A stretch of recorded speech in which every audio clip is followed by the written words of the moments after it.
Well, hello out there, great lands. Welcome to the MCU'S Bleeding Edge. We are live Friday evening here in the great month of April, and we're going to be doing our first film comparison review for you guys. All right, yes. Too bad we didn't have that applause thing, people can applause in the background, Come on, But Al, anyways, where were you on that, bruh? Anyways, so like I said, we're going to be doing our first film comparison for you guys. We'll be talking about two classics. There we go. Oh yeah, people. Yeah. Awesome. Anyway, so we'll be talking about two classics, one from 1993, one from 1994, which is so funny that they came out within 6 months of each other, which is really funny because who would have thought, that let's make two Wyatt Earp type-esque films within a 6-month period of each other and release them. Which I think is kind of, hilarious that ended up happening. But I guess in the early 90s, they just really wanted to talk about Wyatt Earp, I guess. So, like I said, we're going to be talking about the 1994 film Wyatt Earp, of course. And then, of course, the 1993 Tombstone. That's right, people. So we're going to be talking about Tombstone and Wyatt Earp and comparing them. So, first off, like I said, these came out within 6 months of each other. Tombstone came out in December of 1993, and Wyatt Earp was released in June of 1994. Wyatt Earp has a runtime of 190 minutes, aka 3 hours and 10 minutes, and Tombstone has a runtime of 2 hours and 9 minutes. So there's kind of almost an hour. There's an hour difference there between the two films. So I mean, they really pack a lot more information into Wyatt Earp, most definitely, out of the two films. But I think that it played to their advantage with Tombstone. Now, Tombstone, it's kind of funny about Tombstone. I've always loved this film. I remember watching it like in the late 90s after it had been out for a while as a kid or as a teenager, I should say. And just really enjoyed it. What were you doing, man? Were you organizing a gay meetup group or something? Yeah, I was doing a gay meetup. I didn't know, bro. My bad. I think that was you, sir. Okay. But anyways, so Tombstone, it's just a really fantastic film. Really well done. I think I enjoy it far more than Wyatt Earp. Wyatt Earp has some really great facts to it. And overall, I think both are pretty decent films.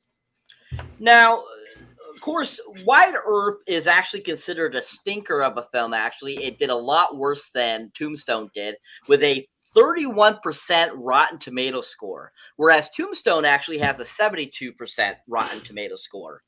So, I mean, that's a big 40% difference there on these two films. Now, like I was saying, these were made on pretty interesting budgets too, as well, which I find kind of interesting.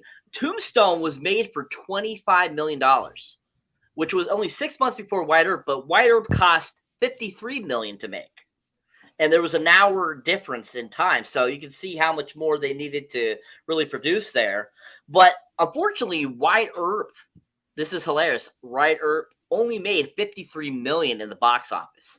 So it was actually considered a financial disaster, whereas Tombstone, on its $25 million deposit price point, made, which was funny, actually made $73 million.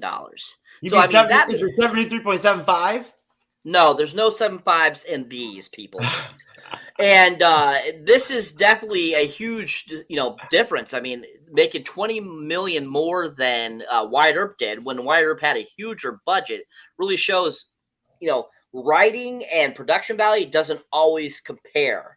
So I think that here with the price point, Tombstone definitely takes the cake on the verses here for these two film comparisons.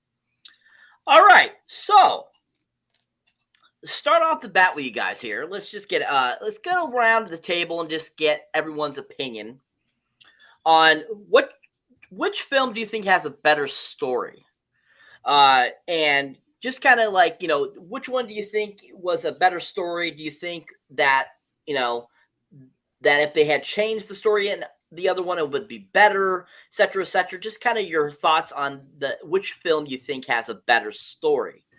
Starting with you, Alan. Actually, I thought Wyatt Earp. I liked Wyatt Earp better. Okay, if you got 3 hours to spend, then Wyatt Earp is for me. Wyatt Earp it was better Part because D. yeah, there we go. If you watch Wyatt Earp, then when you watch Tombstone, it all it makes the story a lot better.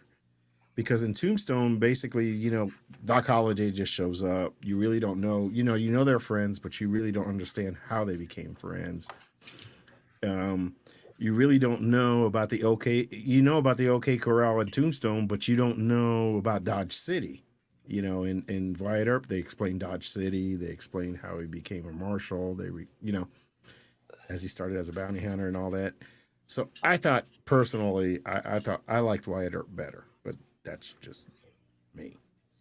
So you liked Wyatt Earp's story better, not like the Yes. overall film, just the story. No, the story, yeah. I like the story better. Okay, awesome. Jay Rent, same question, sir. I think he makes some very good points. But I would probably say that I enjoyed Tombstone more for the action. It being shorter, yes, we only meet them when they already know each other. But we get a good idea of what the story's about. We don't necessarily need to know the backstory, and I get that Wyatt Earp looks like it's uh, gives his whole backstory of everybody, and that's cool. I think that's great. But for me, I like Tombstone just as straight action. Gave me everything I needed, enough information to go from where it was at. Excellent, thank you, sir. Jeff, same question, sir. Which do you think has the better story? God damn, there goes another crack pipe. What? Fuckers are expensive, man. My crack pipe budget's getting fucking blown up. No, you know what's awesome is what, like, as far as budgets go and whatnot, is when you buy a Logitech webcam mouse, but you buy a cheaper one than you usually get. What does that have to do with Tombstone or Wyatt Earp? Well, it doesn't work on a mouse pad, but when I put it on my fucking notebook, all of a sudden it works. It's great. It's outstanding. So, anyways, no, basically, I think what happened with Wyatt Earp is that Kevin Costner was like so enamored with himself off Dances with the Wolves that he was like, you know what, fuck it, I'm just gonna make this Wyatt Earp film and have it be Dances with Wolves, right? Just carry it over and like just change some stuff here and there, but I'm gonna be Dances with Wolves the whole time because I mean, literally, he's the only Western actor character I've ever seen ever in history where his Western accent actually dissipates over time. Usually it like gets stronger. He actually has a heavier Western accent as a child than he does as a fucking adult, which is very strange. You know what I'm saying? It was almost like it was the opposite of Bloodsport, Cyber, with that extremely terrible, as Matthew put it, child actor that was fucking terrible, the worst ever in history. This child version of Wyatt Earp of Kevin Costner was actually better at being Wyatt Earp than fucking Kevin Costner. Like literally. So I mean, so unfortunate things had to play out the way they did. But no, Wyatt Earp's all right, man. Like I was saying earlier to Joey about it and whatnot, they do add a love story angle to it and whatnot. And there are some major differences. And when I say a love story, I guess, Cyber, I just mean in a reflection to Tombstone, where they don't really have anything. They don't push that angle very hard, right? They just go straight to it with the shit. They kind of actually play it out more. They have more time, obviously. They got that extra hour plus. So they do play the love triangle more and whatnot with like that, opiate addicted chick that he's banging or whatever. And then he, the carnival actress chick with the black hair that's sexy as shit. In both versions that he falls in love with and whatnot. But like, basically, the intro to the Wyatt Earp film is so different than Tombstone. It's the pace and vibe is so different, Alan. Like literally, man, you start off with Wyatt Earp and it's like you're in Dances with Wolves. They start right off with the epic composing shit and everything and whatnot, and epic shots and everything so wide. Tombstone is just Tombstone, man. It's urban, like it's constantly flowing. There's action a lot. The dialogue's snappy, and Kurt Russell's effective as fuck as Wyatt Earp. So Oh, no doubt. No Yeah. doubt. No doubt. I mean, Kurt Russell, you can't take that away. No. Kurt Russell is fucking awesome. Oh But yeah. I mean, and see, what bothered me about Tombstone was Kurt Russell wearing eyeliner. It's like, why are you wearing eyeliner? You're in the Western. This is, and they wear makeup and stuff. So for me, a Western, I'm used to like Clint Eastwood type of Westerns, spaghetti Westerns, but they had it was a Western. Tombstone was more like a Hollywood. I mean, don't get me wrong. Tombstone was fucking awesome. I mean, shit, if it comes on right now, I'm going to watch it. well, here, Cyber, just to wrap up, I apologize. No, overall, I like both films. I have to honestly, I was just messing with Alan. I think the Wyatt Earp Kevin Costner film is pretty good. It's pretty solid. Usually Kevin Costner does pretty good shit, right? It's just a lot longer, man. Yeah. So that didn't answer my question. Which one do you think has the better story? Oh, the better story? Tombstone, without question. No, Okay. I'm sorry. Thank you. Hey, listen, I mean, I watched both the films. Not listening is what you're doing, sir. Anyway, sir. I'm going to come through there and smack you. Hold on. Very quickly. The Tombstone story, obviously, because look, like you said, it doesn't even feel like it's 2 hours plus long. That's how fast-paced the film is. Like, literally, until you said that, I thought it was maybe like an hour 45. Yeah, I did too. It's that fast-paced. Everything just moves. There is really no hesitation. There's no long scenes. Everything just goes and flows. And overall, the writing's better, I think, for the format, for the type of film that Tombstone is versus Wyatt Earp. The writing's better. And obviously the casting is a lot better. That helps with the story, obviously, right? It is. Secondary characters in Tombstone are totally at a different level than the ones in Wyatt Earp. I'm sorry. And overall, I don't know who wrote Tombstone, but I do know who wrote the Wyatt Earp film, and I've never heard of either one of them. I guess Tombstone was Kevin Jarry, and then it was George P. Cosmatos that directed it. Okay, yeah. No, basically, like I said, I think the story's better of Cyber because it's more cohesive and it keeps you on your toes, right? It keeps you engaged. And Kurt Russell's just more effective as Wyatt Earp, the lead character. It doesn't matter who's the better Doc Holliday, I don't think. All right, thank you. Excellent. So, if you were to go look these up, Wyatt Earp is actually considered a biographical drama, whereas Tombstone considered a biographical action western. So each of them are kind of two different categories there when it comes to their development to what they are and, what kind of films they are. And I honestly feel that because of how much quicker Tombstone rocks through its film, I think that caught the audience better and probably one of the reasons why it did better in 1993, because people weren't always focused on Oscar-worthy, Oscar-ness like they are today. Whereas back then, we cared about just how good it was, how fun it was. It entertained us. And so I think that's one of the big reasons, too, is because, yes, I agree. Tombstone definitely had the better cast. Don't get me wrong. Wyatt Earp had a fantastic cast of actors and stuff like that in it. But the Tombstone cast just, I felt, worked a lot more cohesively together as a film went along. Now, like Jeff brought out, Tombstone was directed by George P. Cosmatos. And then, of course, Wyatt Earp was directed by Lawrence Kasdan. Now, Lawrence Kasdan was one of the writers on Empire Strikes Back for the original Star Wars trilogy. He has actually done a whole bunch of other films and stuff like that, too, as well. He was a prolific director. He still, he has done stuff. George P. Cosmatos actually passed away in 2005. His last movie was a film in 1997 called Shadow Conspiracy. But he is also known for directing the film Leviathan from 1989, Cobra starring Sylvester Stallone, and then Rambo First Blood Part 2 as well. So those are kind of gives you an idea of kind of where they're kind of what their type of films they've worked with in prior. But yeah, most definitely Lawrence Kasdan, actually, his son is the guy that directed the last two Jumanji films. Just FYI for those out there. Oh, yeah. And like I said, he directed several films also over the years. His most recent actually was that Stephen King adapted film Dreamcatcher that came out in 2003. That was like one of the last things he's directed. But like I said, he's done a lot of writing, he's done a lot of producing, not really a lot of directing. But yeah, Dreamcatcher was like kind of his last big thing.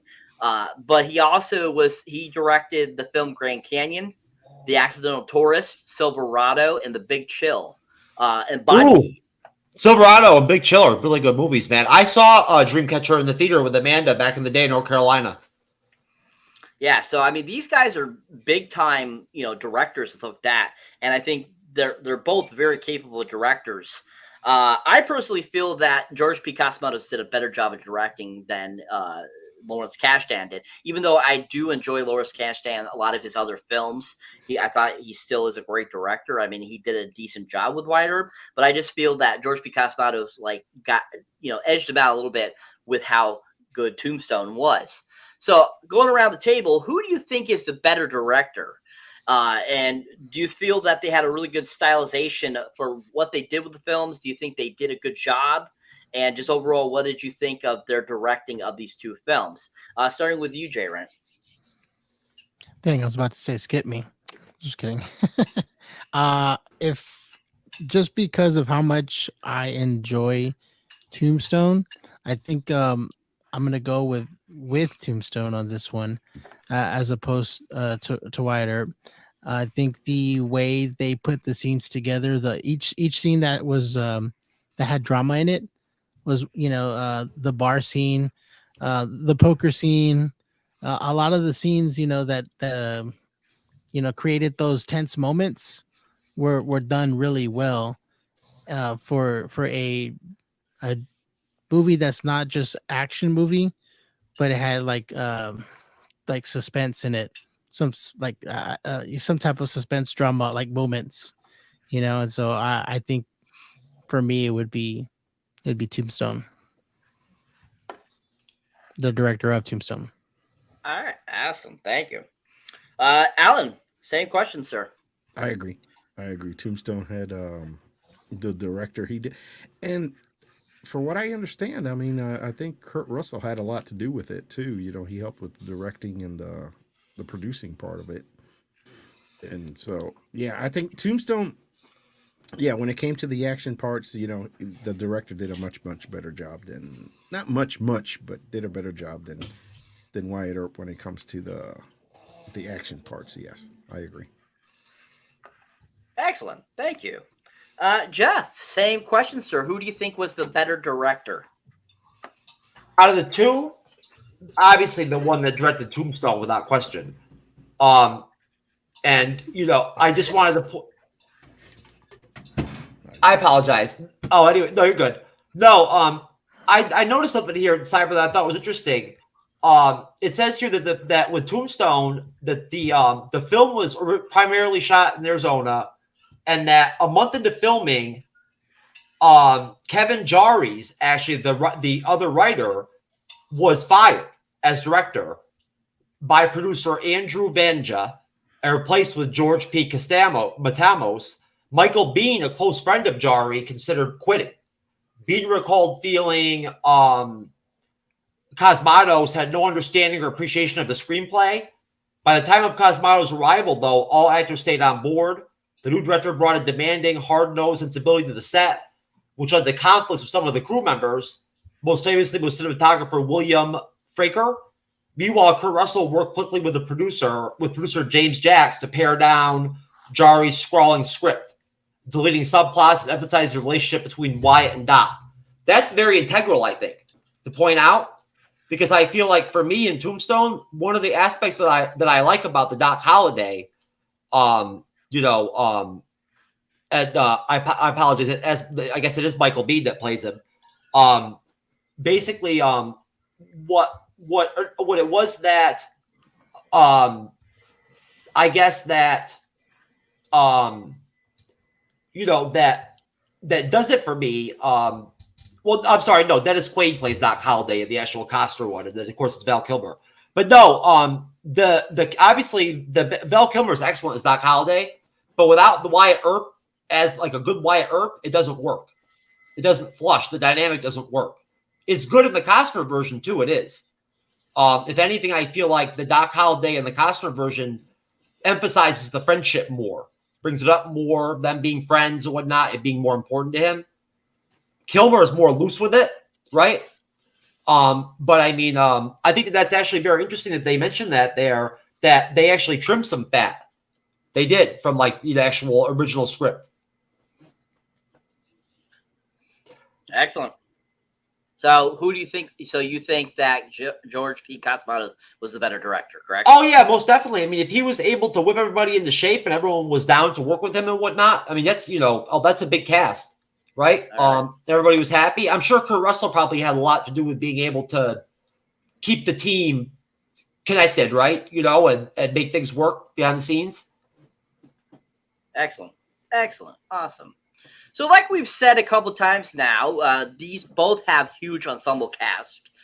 Tombstone alone, I mean, between Kurt Russell, Val Kilmer, Sam Elliott, Bill Paxton, Powers Booth, Michael Biehn, Charleston Heston, Jason Priestley, Stephen Lang, Thomas Hayden Church, Dana Delaney, Robert Mitchum narrated it. Terry O'Quinn had a part in it. John Corbett, Billy Zane, Robert John Burke, Frank Stallone, Paul Van Victor, Billy Bob Thornton, Harry Carey Jr., Michael Rooker, all had a huge part in this film. So this Tombstone had a huge cast.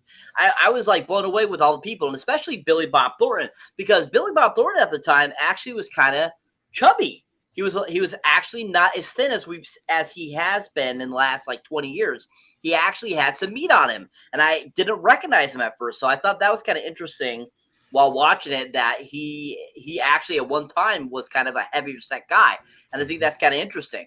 Seeing him act, kind of prior to his big heyday, like when he did Armageddon and Sling Blade and films like that, Monsters Ball. But of course, the Wyatt Earp film has, of course, Kevin Costner, Dennis Quaid, Gene Hackman, Lindy Ashby, Jim Caviezel, Jeff Fahey, Joanna Going, Mark Harmon, Michael Madsen, Catherine O'Hara, Bill Pullman, Isabella Rossellini, the great Tom Sizemore, Joe Beth Williams, Mayor Wingham, Rex Lynn, Mackenzie Aston, Adam Baldwin, Annabeth Gish, Tia Leone, Martin Cove all have parts in this one. So, I mean, both of these films had huge ensemble cast for their time, which, at that time, you really didn't see that many actors and actresses together, I feel, in big films, or like, I would say Western type of films, I should say. Because, I mean, of course, we had like films, in the 70s and the 80s, stuff like that, like disaster films like Towering Inferno, Poseidon Adventure, stuff like that all had these huge type of cast. And you didn't usually see that in type like a Western film. Like if you look at the like Outlaw Josie Wales or anything like that, you had a few big actors, but most of the rest of the cast was unknown. So this was a huge change, in the early 90s with this huge cast in both of these films. So, I mean, both of these were like, powerhouses for Oscar nominations. So I think that, both of that, showed that they really put a lot of consideration to who they wanted these films to make really good, solid films. And like Alan mentioned, yeah, Wyatt Earp is a decent film. Like that huge, great cast was amazing in it. So I was really surprised that, with how much they put into it, how poorly it did at the box office for its time, which I was really surprised because, I mean, in general, the Wyatt Earp story is a really great story, especially, his whole kind of trek during his Tombstone days. And so I think that, like I said, I just think Tombstone only coming out 6 months prior just seemed to be a better film. But even though Wyatt Earp has a lot of great people in it and a lot of people enjoy it, I just think that there was a lack there in that film, even though it had such a great powerhouse. So, talking about this great ensemble cast, of course, we have both Doc Holliday's in both films. We have Val Kilmer in Tombstone. We have Dennis Quaid as Doc Holliday in Wyatt Earp. Now, both actors, I think, do a decent job. Both are great. I definitely feel that Val Kilmer did a better job of acting like Doc Holliday, whereas Dennis Quaid did a better job at looking like Doc Holliday in his film. Because actually, Dennis Quaid actually ended up developing anorexia nervosa while filming this film to get that gaunt look that he got. That was not makeup. He really looked like that during that film because of getting actual anorexia nervosa from making this film. Whereas Doc Holliday in Tombstone, Val Kilmer, that was more of makeup and effects for his characterization. So I think that kind of plays into also kind of how their acting went along, because I absolutely love Dennis Quaid. I think he's a fantastic actor. I was really rooting for him to be Doc Holliday. Like, I remember the first time I saw this, I thought he did a good job. But then when I saw Tombstone and saw Val Kilmer's version, I just thought it was a better performance by Val Kilmer versus Dennis Quaid's version. But like I said, I think that Dennis Quaid looks a lot more like the original real Doc Holliday than Val Kilmer did. So going around the table, who do you think is the better Doc Holliday and why? Starting with you, Alan. I'm gonna go with Dennis Quaid.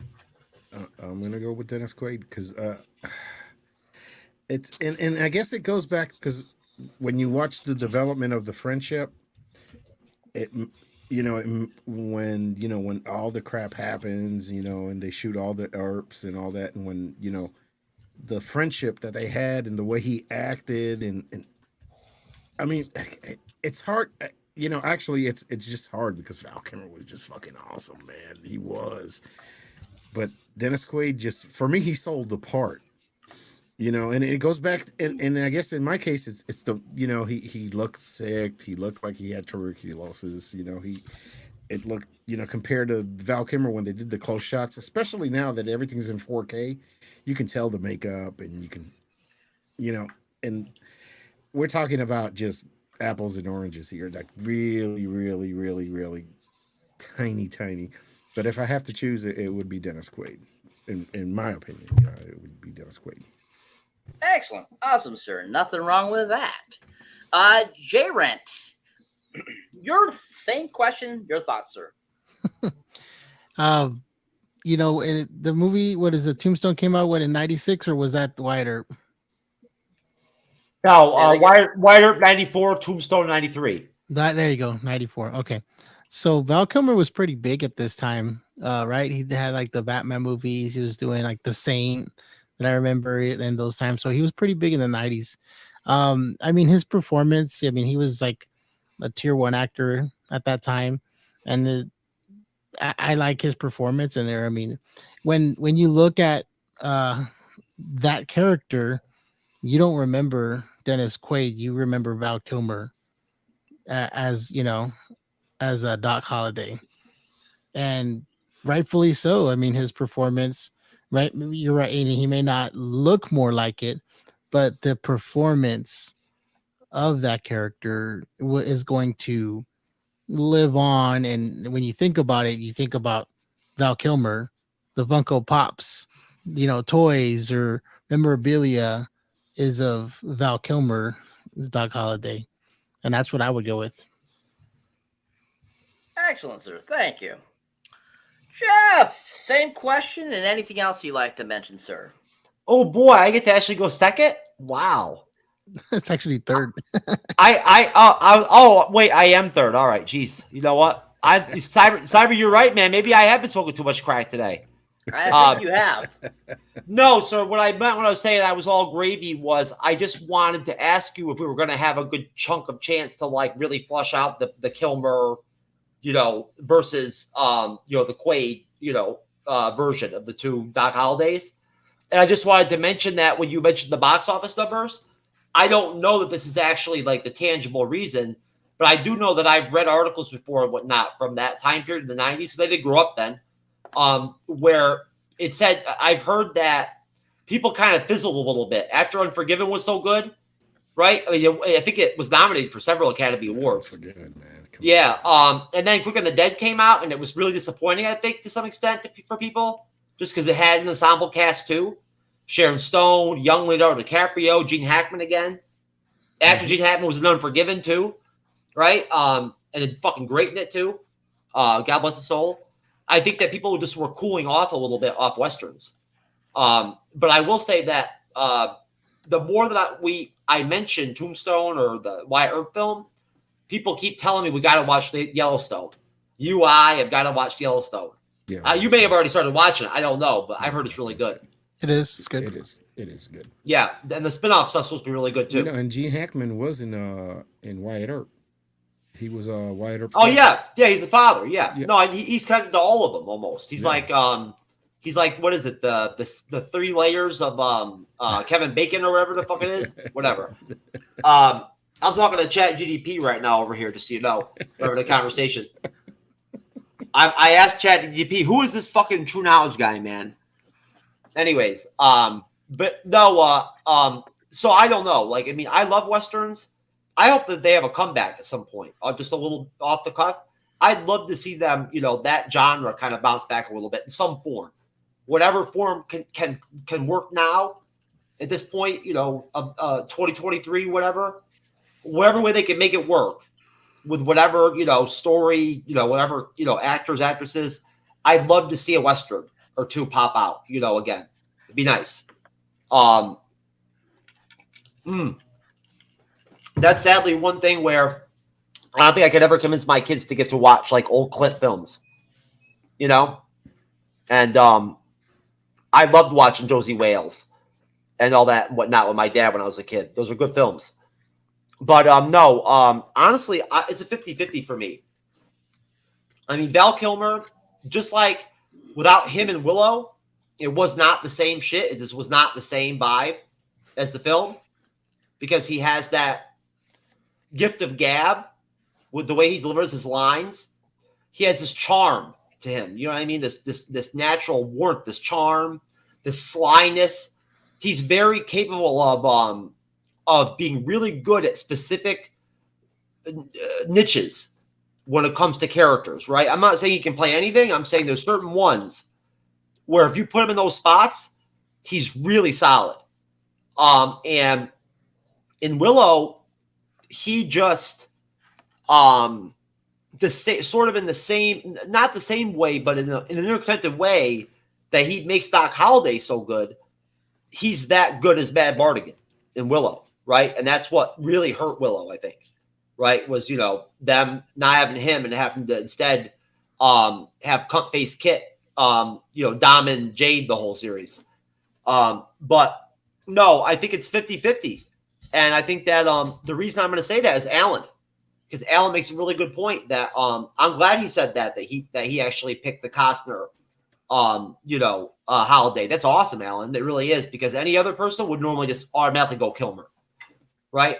I would normally just go with Val Kilmer. And honestly, it's sad. I actually saw an image today of Val Kilmer, the first one I've seen, Cyber. I didn't know how bad, like really what he looked like during Willow. And I did see what he looked like and whatnot and everything. And it's not good, obviously. So I wish him the best. I really do. No, I mean, I think that because Tombstone is a better vehicle, right, for that character, for Kilmer to play that character in that role and deliver it, right, and sell it, right, with the rest of that ensemble cast to back it up. Again, that's important, I think. In the Costner film, really, like, the whole dynamic is basically based around like 2 or 3 different relationships. That's pretty much it. And everything else is just loose, right? There is no cohesion with the brothers, right? There is no like real, there is the Cowboys aren't individualistic like they are in Tombstone, where you actually know Johnny Ringo, who the actors who are playing Ike Clanton and some of the different Cowboys are. In the Costner version, the Cowboys, I mean, I know who some of the actors were that played them, but they didn't stand out at all in their roles to where like you really gave a shit, to be honest with you. I didn't really, they didn't do anything for me. Michael Biehn as Johnny Ringo, he kind of makes Kilmer's Doc Holliday better. He does, right? Their scenes together are great. He gives him a real nemesis, someone to match wits with, right? And in the Costner film, Doc Holliday's just on his own cloud, right? He doesn't have anybody like that and whatnot. He just comes in and kind of like, they give him the shotgun, and then they go down to the OK Corral, baby, and shoot it out, right? But either way, they're both dope as the character.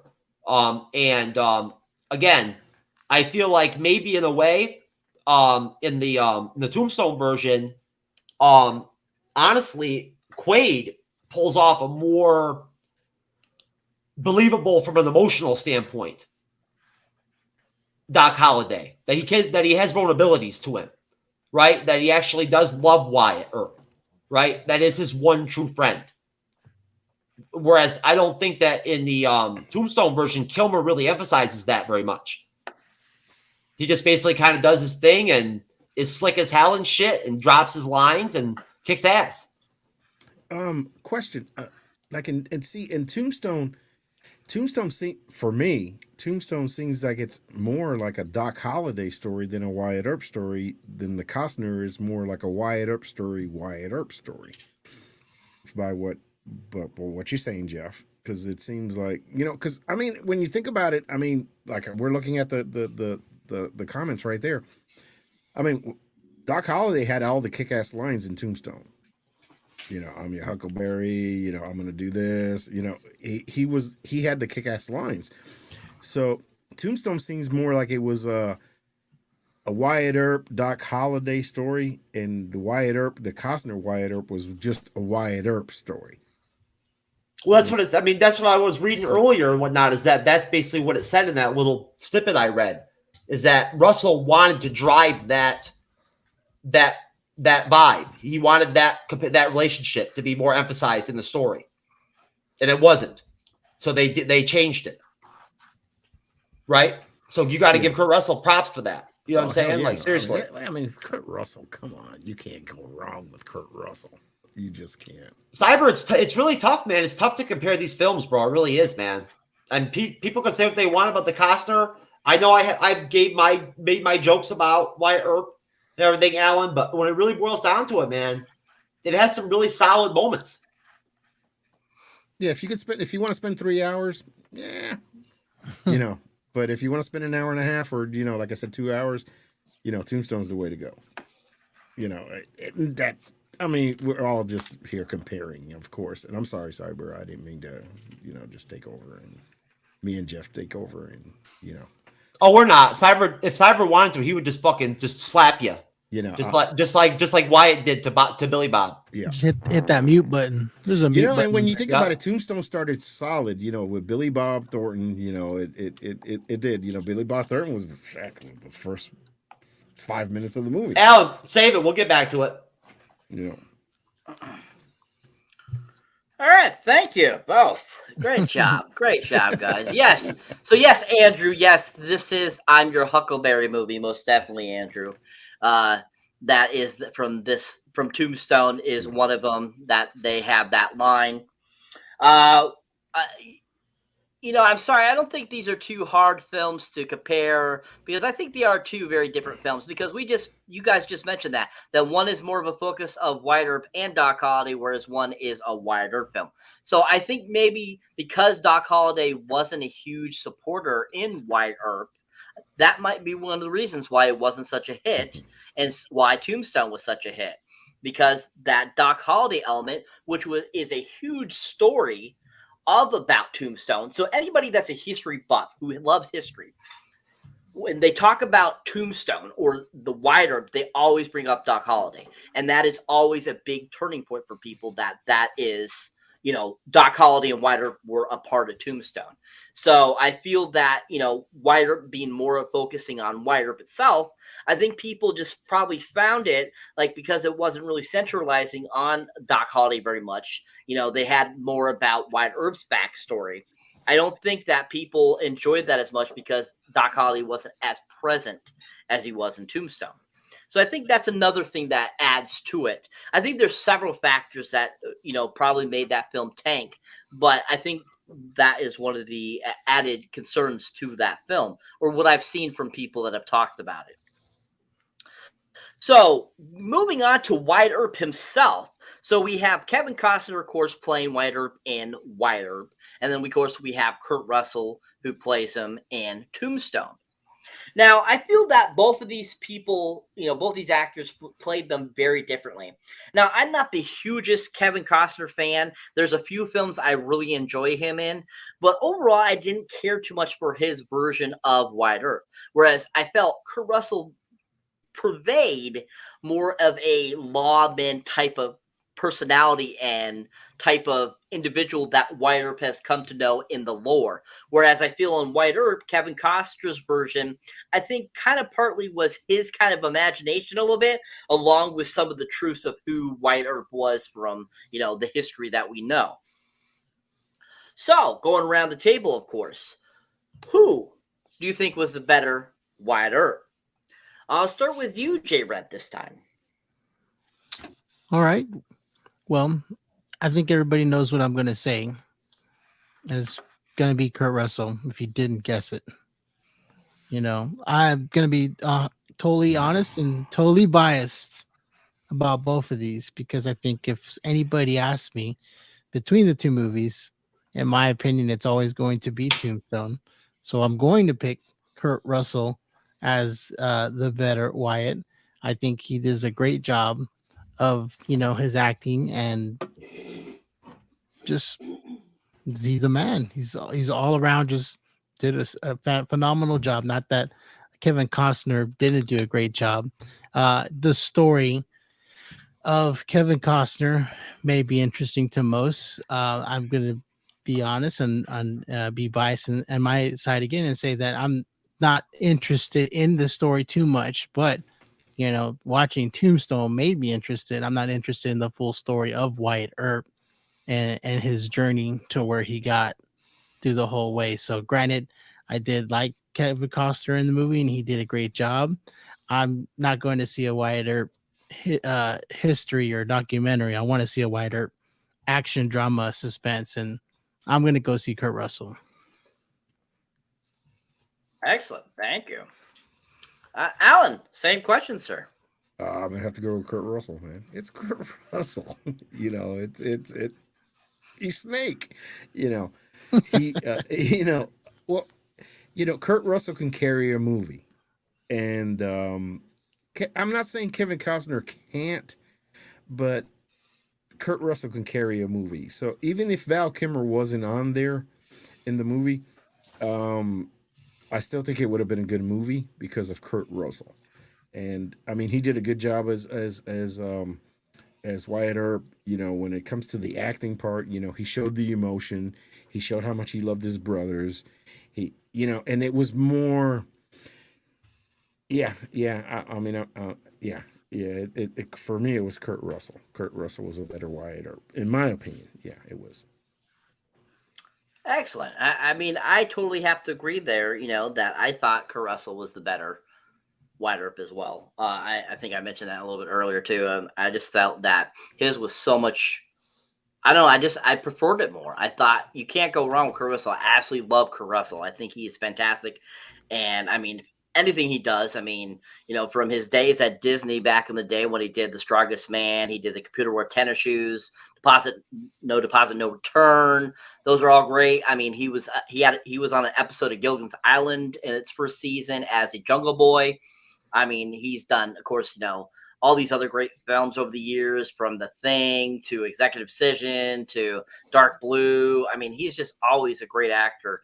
And so if I have to pick one, I'm always going to pick Kurt Russell, kind of like, Joey said. Tombstone, I feel, is the better film. So I'm always going to pick, Kurt Russell over it, just because I'm a huge Kurt Russell fan. I'm not a huge Kevin Costner fan. And but still, like you were saying, Alan, I definitely agree that Kevin Costner is not a horrible actor, but at the same time he's not the greatest. I just didn't think his overall performance was as good as Kurt Russell's. So yeah, I totally get that. All right, Jeff, same question, sir. Who do you prefer of the Wyatt Earps? Kurt Russell, Kevin Costner? Who do you think was the better? I think Jar Jar Binks, if he would have played Wyatt Earp, would have been really something else, honestly. Could you imagine Jar Jar with a cowboy hat? Yes, Come on now. I can. I could.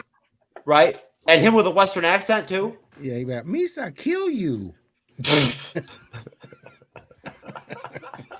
Misa, you're Huckleberry. Could you imagine it? Imagine they did a Star Wars film where Jar Jar goes back in time to the Western days and he's like in fucking Silverado or like Tombstone or some shit or whatever as Wyatt Earp. That'd be something else. No, it wouldn't. That would suck.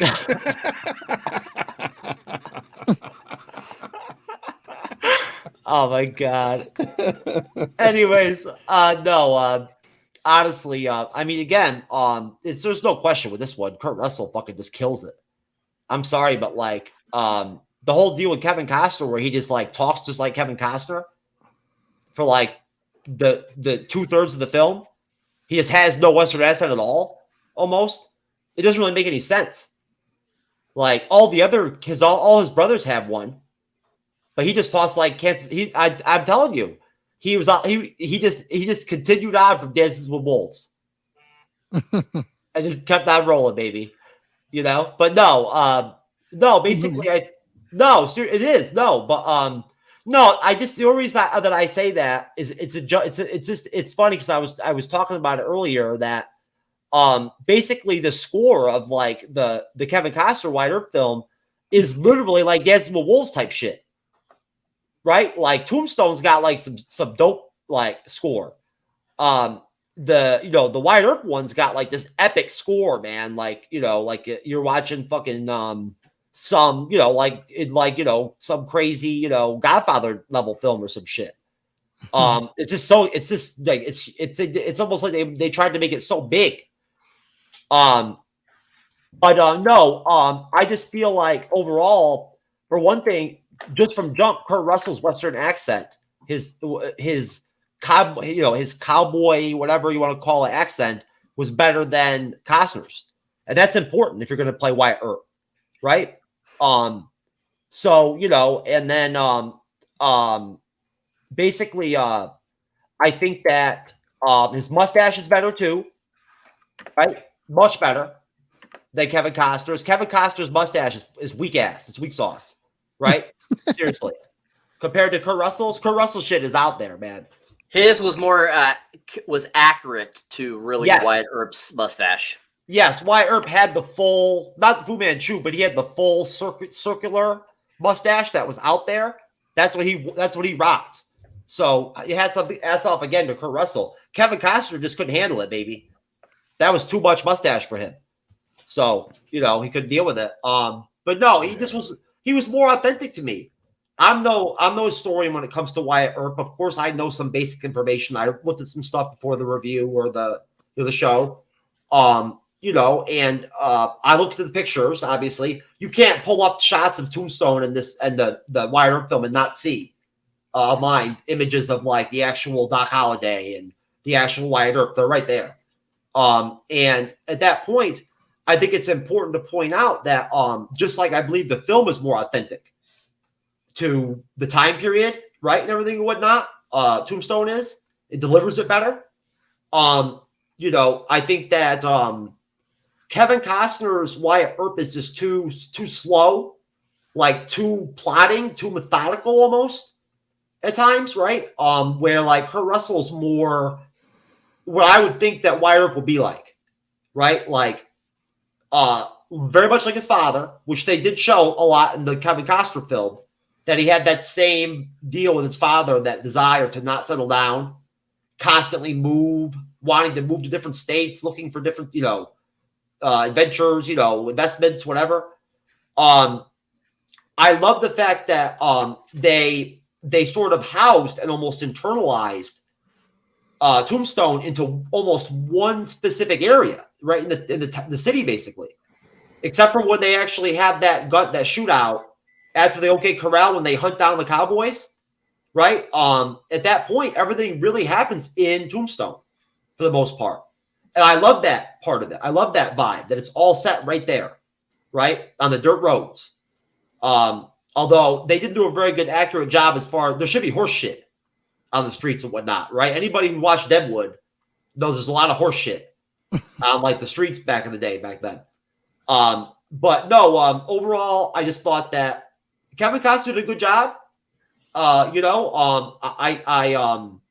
I thought the emotional aspect of his character and whatnot, as far as, having his young wife die in the beginning of tuberculosis and whatnot, everything, that was pretty deep, right? Like, it seemed like real when he was saying he basically wanted to die and all that shit, right? But at the same time, though, all that did was just eat up time, right? Like, we didn't even need all that shit, Tombstone just went right at you. There's no freaking like origin story or whatever and whatnot. Here's Wyatt Earp, right? Bam. And he's slapping dudes, right? And like shooting people and talking shit, And also like Kurt Russell's Wyatt Earp is not afraid of pussy, right? Kevin Costner in the fucking Wyatt Earp movie is afraid of pussy. He is.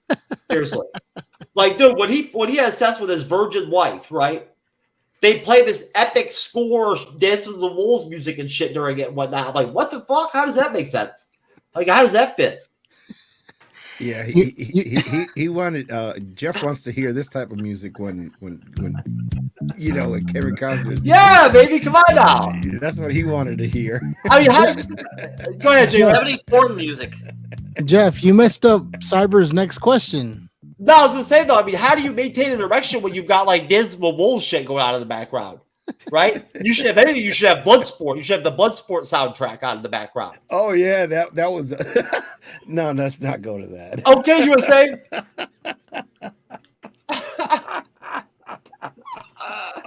Gotcha, Ellen. Yeah, you did. Sorry, Cyber. Nice. Cyber, I have my energy back a little bit, man. My dad's feeling better, dude. Like, that's the only reason I'm kind of more vigorous, man. Oh, I know, sir. I know. Oh, and I finally got So my the practice kicking. No, the Adderall. I finally got my Adderall instant release refilled for the first time in like a month. I did yesterday. Prescribed Adderall. I don't think it's kicked in yet. Oh, it's kicked. It's kicked, baby. Anyways, people, that's our advertisement for drugs on this show. Yeah. Anyways, so great job, guys. Great, excellent. All right, so the let's talk a little bit about just kind of the cinematography of both these films. Gene Hackman, oh yeah. So I honestly feel that Tombstone has better cinematography in this film. I feel that during Wyatt Earp there was a lot of dark sequences that were supposed to be at nighttime, and I feel that really took away the lack of actually being able to see any of the landscaping itself, and didn't really focus on the great scenery that is supposed to be like Arizona, Kansas, and all these places that they're supposedly supposed to be in Wyatt Earp. Because this is all supposed to be down in the South, and that's the one thing I liked about Tombstone is that it pretty much takes place all in Arizona. And so because they filmed majority in Arizona, you got to see the great landscapes of Arizona throughout that film. And so I just thought the cinematography, the scenery was so much nicer in Tombstone versus Wyatt Earp, when they had a lot of great opportunities to have some really great scenery. I honestly think the best scenery scene in Wyatt Earp was really the end sequence when it shows Wyatt Earp and Josie on the barge going to wherever they're going. That whole sequence there, that landscaping there was really well done, and that looked beautiful. And I don't think they caught any other sequences in that movie that had that same type of scenery. And that just was so well done. Cyber, if you don't mind me, that's a great point. If you just mind me to say one thing, that's a great point, because honestly, when you see that barge scene and whatnot and everything, it really does kind of give you a really good feeling at the end of that film. It really does, because you see them going off on an adventure together, right? They're going to California for the gold rush. And having that scene like that, the cinematography, I think, adds to it. So thank you, sir. Excellent. All right, so going around the panel, what do you think has the better cinematography? What did you enjoy about the scenery the most in either film? Starting with you, Alan. I have to say, that one's tough. And the reason I say that one's tough, because I've been out in the desert, and like the buffalo scene when they were killing the buffaloes in Wyatt Earp. I mean, that's the way the desert looks. That's the way it looks. It looks just like that, with the tumbleweed and all that crap. But when it comes to Tombstone itself, you are correct. I mean, it they did a good job on Tombstone when it comes to Tombstone itself. The small town with the, besides the horse shit, like Jeff said, if you had the horse shit in there, yeah, that would have been, but, you know, I would think Tombstone personally. Yeah, I would think Tombstone because it's based on it's run one place and it's Tombstone and that works for me. Yeah, Tombstone. Excellent. And so, Joey, you have no thought on the cinematography, I see, so we will skip you. But before we move on to Jeff, just a quick question for you, Joey. What movie would you say has great cinematography? Tombstone. There we go. Look at that. Tombstone, people, has great cinematography. Excellent. All right, Jeff. Your thoughts on the cinematography of these two films, sir? Geez, Joey, I thought you were actually going to say that my private videos have the best cinematography personally, but I've never seen them. No. Don't say that. Don't say that. No. That's okay, brother. No, you don't want to see any of that stuff, man. It might change your life, bro. It might alter you. So, we don't want that. You know what I'm saying? You might end up looking like Doc Holliday and shit afterwards. But no, as far as cinematography goes, you're right, Cyber. Holy shit, is the beginning of freaking Wyatt Earp Dark. Like, wow. Especially right in like the first 15, 20 minutes, there's a lot of dark scenes, a lot of like where you really can't see much of people's faces or anything like that and whatnot. And it's very dark. And I actually wrote that down and mentioned that I had to mention that. It's because like I could not help but notice it. But I felt that, I mean, I guess it's kind of tough in a way. I'm not a cinematography expert. I don't know about it as much about it as Alan does, or you do, Cyber, or even you do, J-Rant. All I can tell you is that there are some pretty epic damn shots in Wyatt Earp. There are some wide, big shots of background landscapes and stuff like that, whatnot, as they're traversing Iowa and Arizona and the different states, Cyber, that you don't get in Tombstone. You just don't, because they don't shoot the film like that at all. It's very like narrow lens, like very compact shot type film. They don't really jump. I don't think they change out a lot of the sizes, I guess, of like the what would you call it, the lenses or whatever and whatnot. Like a lot of it's shot the same way, if anything. And then if anything, they maximize in the action scenes and whatnot, right? Or like the pivotal scenes, they will do some different stuff and some close-up stuff and whatnot. For instance, they did a better job with the cinematography of the OK Corral scene in Tombstone than they did in the Costner film, without question. They did a better job. It's shot better, right? It's acted better. It all comes together basically, but it's shot better. Right, the build up to it is shot better. It looks better. There's more tension and suspense with it and whatnot. Right, but the Wyatt Earp film is pretty good too. I like it when Michael Madsen's Virgil character gives Doc the shotgun like that and everything and whatnot. I love that they trust Doc like that. Right, like he's not law. He's not a sheriff or whatever. He's not a deputy. Right? Yet he's a friend to all of them. And at that point, even though they have these restrictions and laws on guns, they'll give Doc a gun. They'd be like, here you go. Well, he's Wyatt's friend. They know that he's Wyatt's friend. So shit, if Wyatt's going to go out there and shoot somebody, you got to have his friend with him. Well, Doc's pretty damn effective with a gun too. Yeah, right? Any kind of gun. So, two shotgun, knives, whatever. It doesn't really make much difference. Yeah, and I don't mean to interrupt you, but in Wyatt Earp, they explained that he was really good with a knife. Yeah. That he was really, really good with a knife. He just sliced the guy's stomach out with no issues at all.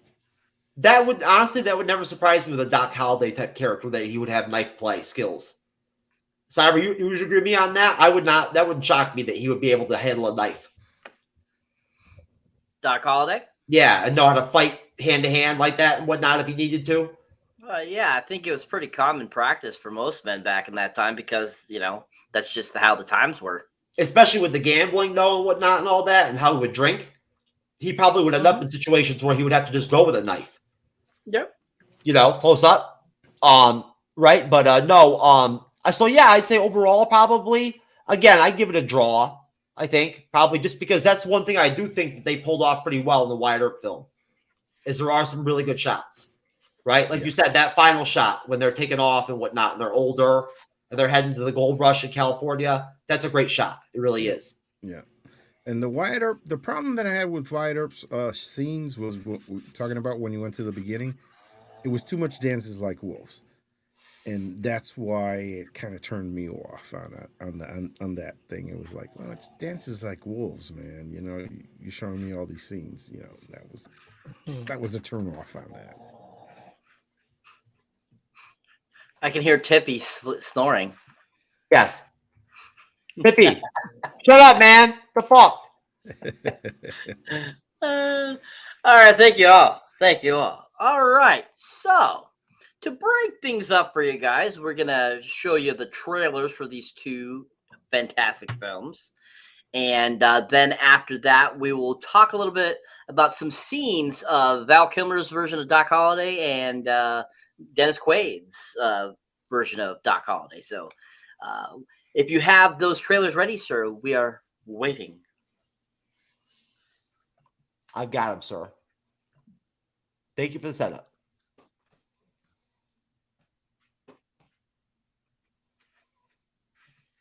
Oh, wait. No, I think I want this one.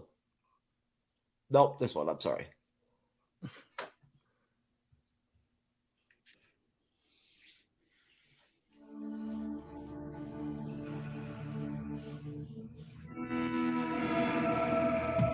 It was a place Ha ha ha. where a man could start over, where a fortune could be made. They say every town has a story. Tombstone has a legend. Who is it? That's Wyatt Earp. Better name for himself as a peace officer. I heard of you. I'm retired. You must be Doc Holliday. You retired too? Not me. I'm in my prime. Hollywood Pictures presents The only real law around here is the Cowboys. the story of Wyatt Earp. The first time in our lives we got a chance to stop wandering and finally be a family. Now this is trouble we don't need. If we're gonna have a future in this town, it's gotta have some law and order. What do you want, Ringo? I want your blood. I want your soul. I want them both right now. Shot your brother. Now the time has come for justice, Guess maybe you better swear me in. and he has to live up to his reputation We got a fight coming. one last time. None of your problem, Doc. You don't have to mix up in this. That is a hell of a thing for you to say to me. In a battle The last charge of Wyatt Earp and his immortals. at the OK Corral, Oh my God. the West would never forget. Kurt Russell, Val Kilmer, Dana Delaney, Powers Booth, Michael Biehn, Bill Paxton, Jason Priestley, Sam Elliott, and Charlton Heston. I didn't even remember Charleston Heston being in there. Coming with me! Justice. Very brief scene. Tombstone. How about that? A trailer with an actual voiceover. Yeah, it's 90s. That's different. I haven't seen anything like that in a while. Yeah, it's very, very 90s. Very early trailers. Yeah, for real. And they definitely wanted to tout that ensemble cast, didn't they, Cyber? Mm-hmm.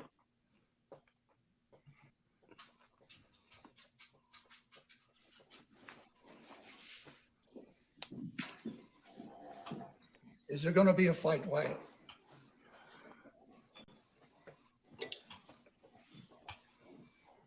I think there must be. There's that really good Western accent. Yep. I'm Wyatt Earp That and I drink Kevin coffee. Costner accent. Yeah. Kevin brothers, Costner's like, fuck it, I'm just gonna talk like me. Time's come for you. You know, I'm a man that believes in the law. After your family, it's about the only thing you got to believe in. But there are plenty He's a of men good part who of it. He's a good part of the film too. men who will take part in all kinds of viciousness. Don't care who gets hurt. When you find yourself in a fight with such viciousness, hit first if you can. And when you do hit to kill. That's right, especially if you fucking tangle with me, brah.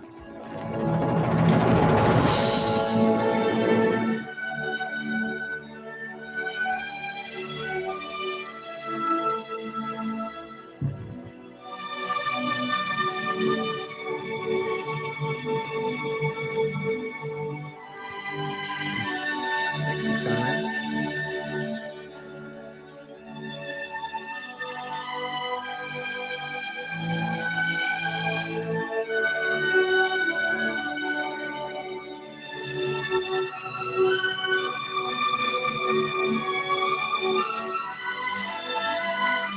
Who gives a shit about any of that?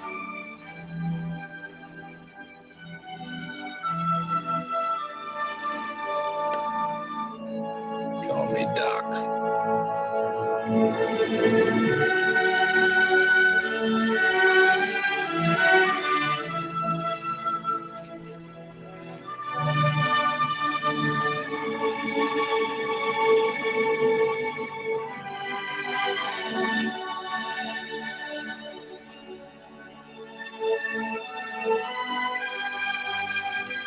What do you want to do? Kill them all.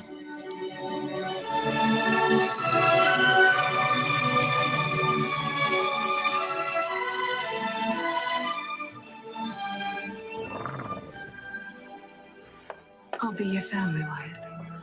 I'll give you children. We'll make our own place where no one will find us. And I won't die. And I won't die on you. I will smoke crack I'm too. dead anyway.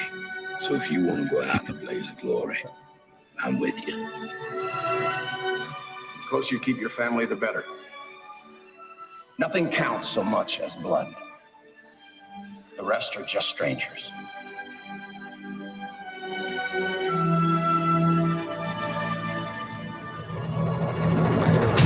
In cursive.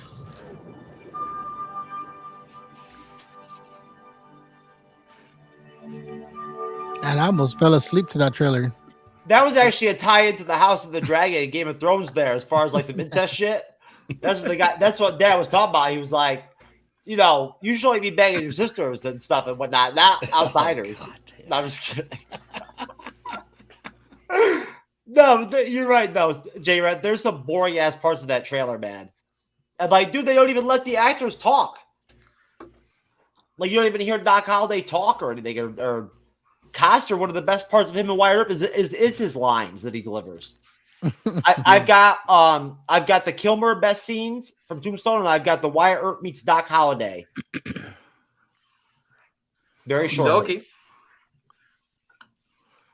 You can just obviously see the difference in the two trailers. Yeah, you can tell the difference. Yeah. Uh-oh.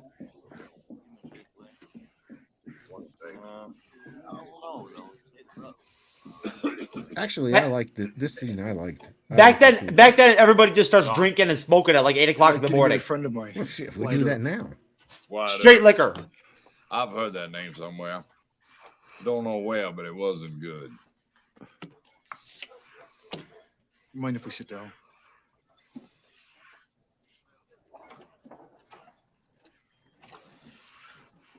He's just so fucking good, man. Yeah. I'm looking for Dave Rudabaugh.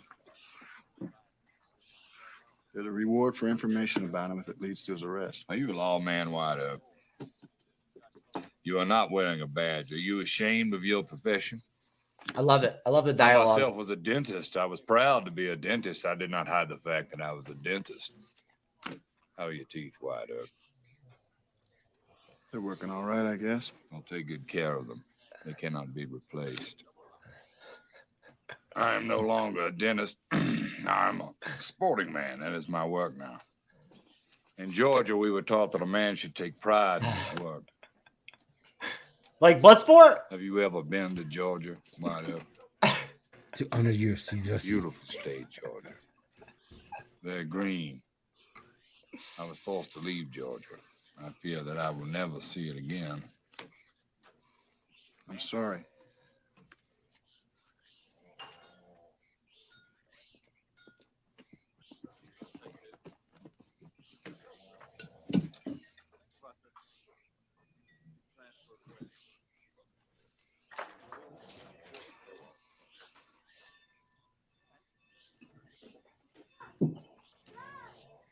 I could do a whole show and just talk about the different relationships between this Doc Holliday and this Wyatt Earp, and then the other one. Wyatt Earp. So do I. Do you have many friends? John here has been a friend of me when most men would not. Dave Rudabaugh is an ignorant scoundrel. I disapprove of his very existence. I considered ending it myself on several occasions, but self-control got the better of me. He's got great delivery, man. Besides, I'm a sporting man, not a killer.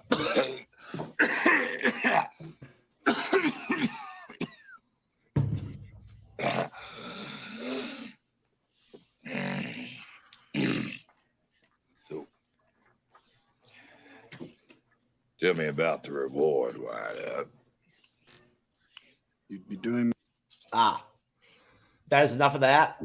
I do not want to get having to deal with YouTube and shit and whatnot. I've been doing Cyber. I don't know if I don't know if I told you. But I've actually been killing it. I've been winning some really good copyright strike shits and whatnot with YouTube lately. Yep, I've seen. I've been on a good run. I even won a couple disputes. It's not even copyright, straight disputes. I won. Damn, a couple of them. Yeah, 2 or 3, a couple. I did. No, I think one I lost. I think.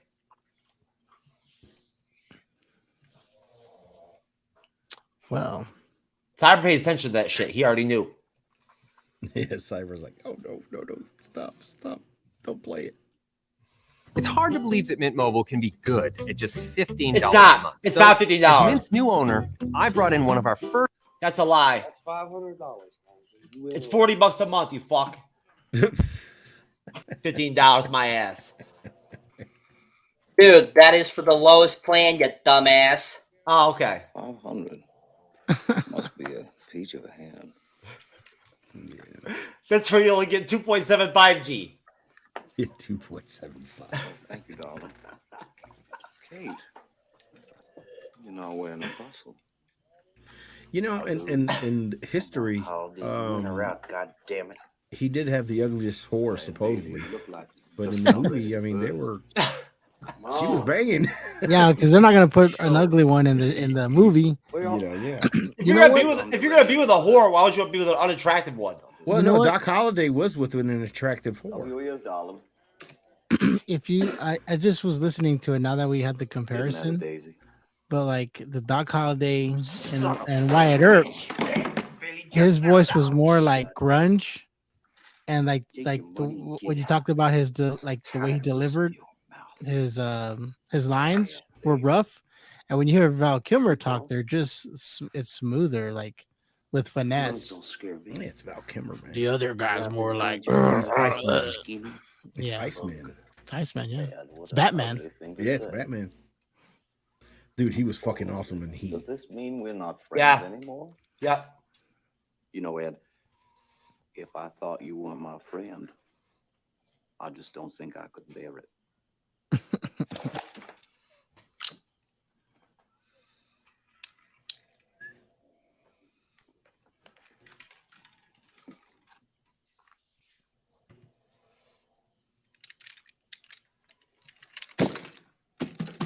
There. Now we can be friends again.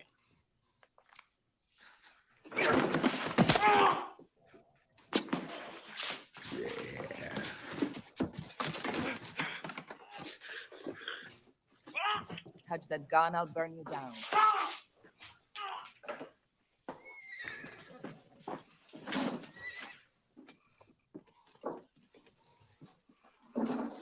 I calculate that's the end of this town.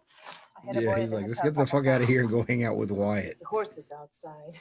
So that's why you're not wearing a bustle. Slut. Oh, Hungarian devil.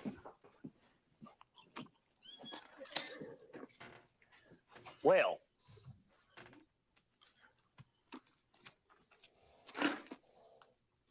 Good evening, then.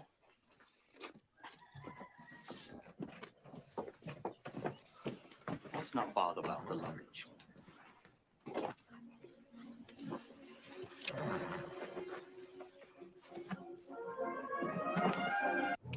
Why, Johnny Tyler! Oh, hell yeah. Madcap! Doc? Where you going with that shotgun? I didn't know you was back in town. Well, See what I mean? He's chubby. Yep. How the hell are you? Wyatt, I am rolling. Morgan. Doc. Fucking Sam Elliott too, man. Can't go wrong with Sam Elliott. That's a He was a real way mustache. better Virgil. That's a real fucking mustache there. Going into business for ourselves, Doc. Well, I just got us a Faro game. Oh. Since when is Pharaoh a business? Did you always say that gambling's an honest trade?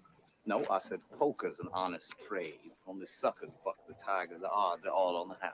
Depends on how you look at it. I mean, it's not like anybody's putting a gun to their head now, is it? That's what I love about Wyatt. He can talk himself into anything. Oh, Johnny, I apologize. I forgot you were there. You may go now. Just leave that shotgun. That's the rumor. You retired too?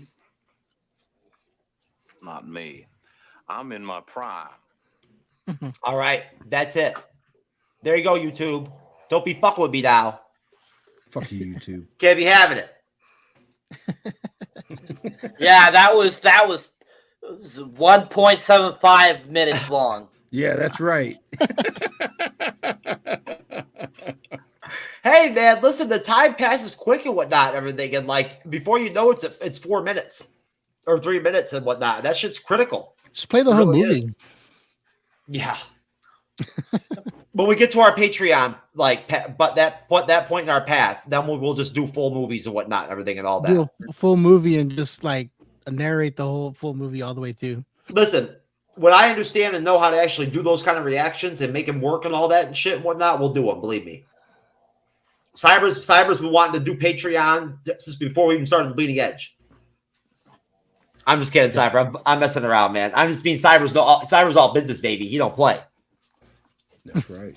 That's right. I already have a Patreon for my solo stuff, so that's what I'm saying. You're about it. Oh, yeah. Yeah, we got a Patreon too, but we never talk about it.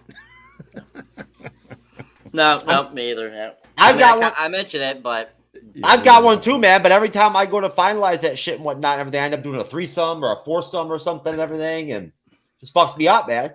Takes a lot out of me. There you go.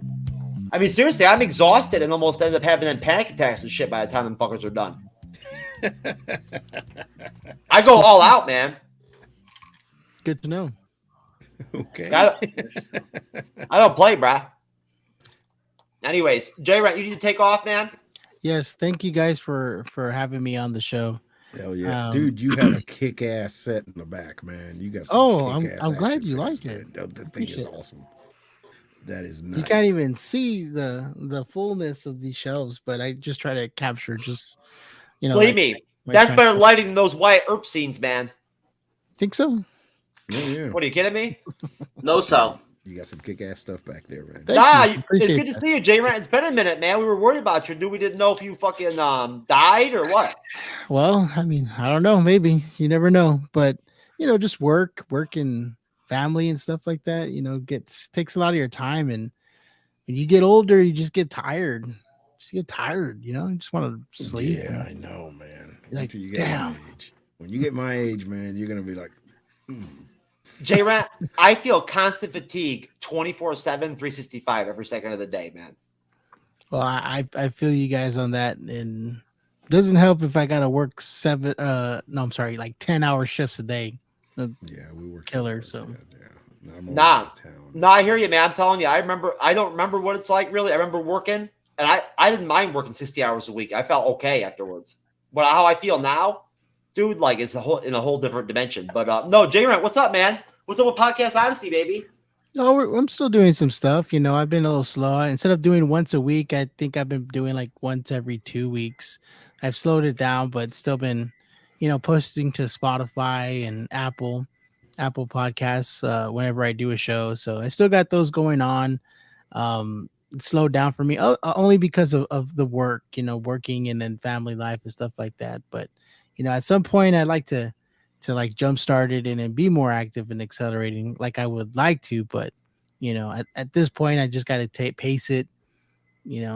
Go with when I can, and it's kind of like me trying to dedicate to my celibacy. That's tough. Yeah, just like that. Yep. Exactly. Yep. No, we missed you though, man. It's good to see you, bro. It feels like it's been forever. Yeah, no, I'm here, man. I'm glad you guys, allow me to be on the show and be a part of the MC's Bleeding Edge.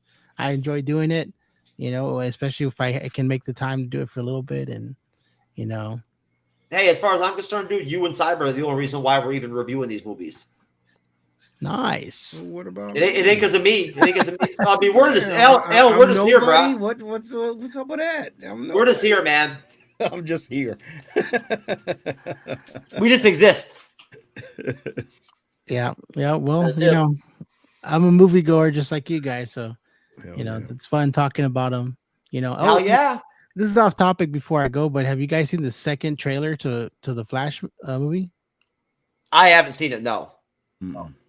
Oh, you haven't seen? Okay, so yesterday, I think it was yesterday, the second trailer came out, so it gives us more clips of the Flash movie. So if you haven't, you should watch it. You should do content on that, review on that one. That's pretty cool. Have you done the leak or whatever and whatnot, and gone ahead and watch one of these reviews or whatever already?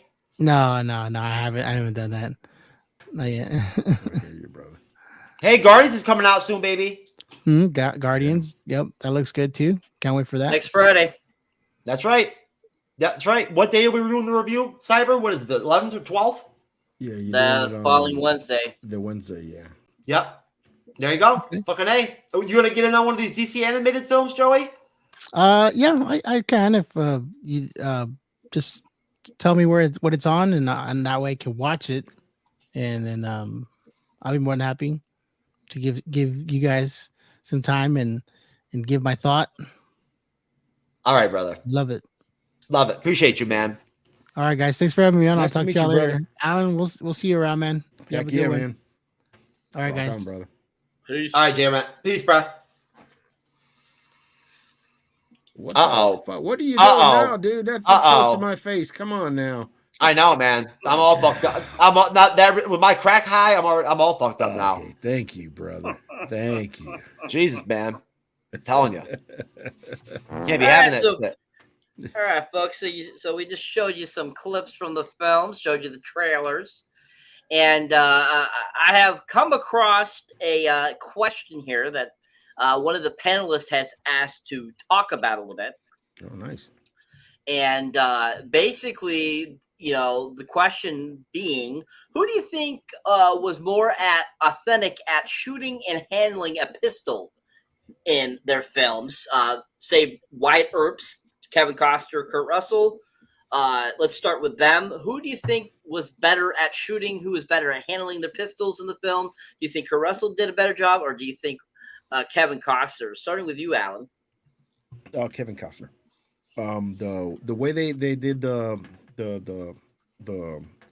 fight scenes and the stuff with the pistols and stuff. Yeah, there was Kevin Costner did them. They did not a much better job, but they did a better job. It was more realistic.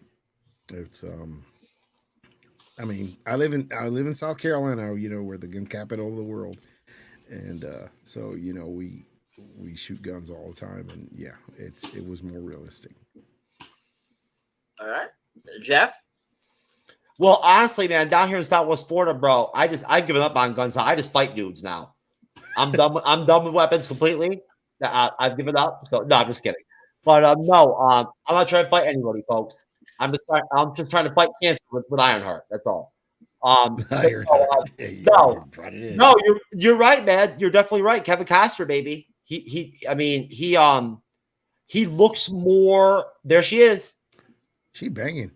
Ah, damn, she was smoking back in the day, man. She looks good too. Looks good now. Yes, she does. And Beth Gish, but no, he just looks more authentic. He looks like he knows how to handle the weight of the pistol, right? I can't remember exactly how much a pistol back then weighed, but I think they were what, like probably 7 pounds, 6, 7, 8, 9 pounds, something around that. They were like 8.75 pounds. But no, I mean they were heavy compared to the handguns nowadays and whatnot. Pistols back then were heavy.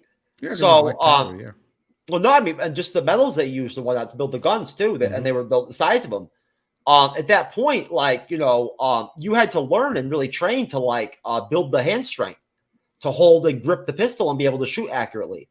And that's one thing that was different for me with Kurt Russell between Costner is that when Costner holds his pistol and goes to shoot, he looks like he's actually aiming, right? And like the pistol's the extension of his arm, right? It's fluid for him. Kurt Russell just shoots, right? Like it's like his bullets can curve and shit or something. Like it's a Matrix. Yeah.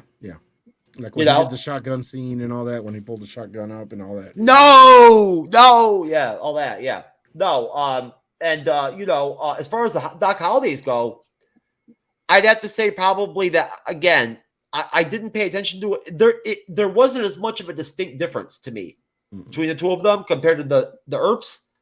So I'd give it more of a draw, probably, if anything. I never noticed that Quaid having any problem handling his pistol. He seemed very fine with it and whatnot. But Kilmer does look really smooth with a fucking pistol, man. Yeah.